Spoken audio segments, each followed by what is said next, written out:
Абай облысының бақылау басқармасы қала құрылысы, құрылыс қызметі саласындағы мемлекеттік бақылау және еңбек қатынастарын реттеу функцияларын орындайды.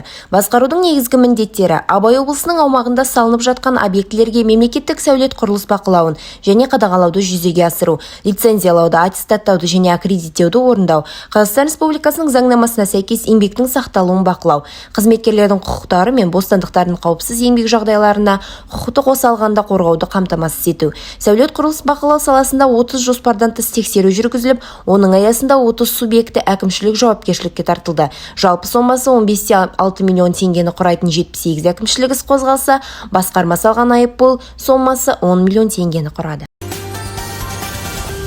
Абай облысында Абай жастары бағдарламасының қорытындысы анықталды. Ең көп ұпай жинаған 40 өтінім берушіге 2023 жылдың 1 ақпанынан бастап Семей қаласы әкімдігінің тұрғын үй қатынастары және тұрғын үй инспекциясы бөлімі жолдама береді. Егер отбасы банк өтініш берушінің төлем қабілетін мақұлдамаса, кезек тәртібінде тұрған кезекті адам өтініш қалдыра алады. Айта кетейік, бағдарлама бойынша жалпы 514 өтінім қабылданған болатын. Биыл белгілі абайтанушы, ақын, аудармашы Мұрат Сұлтанбеков 85 жасқа толады.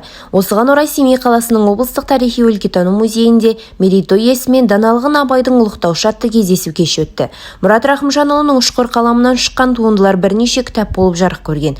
Абайдың 11 өлеңін, Шәкәрімнің Қалқаман мамыр, Еңлік Кебек шығармаларын көптеген ақын жазушылардың еңбектерін шеберлікпен аударған. Автордың мақалалары, эссе, өлеңдері және поэмалары жинақталған кітаптары жарық көрген.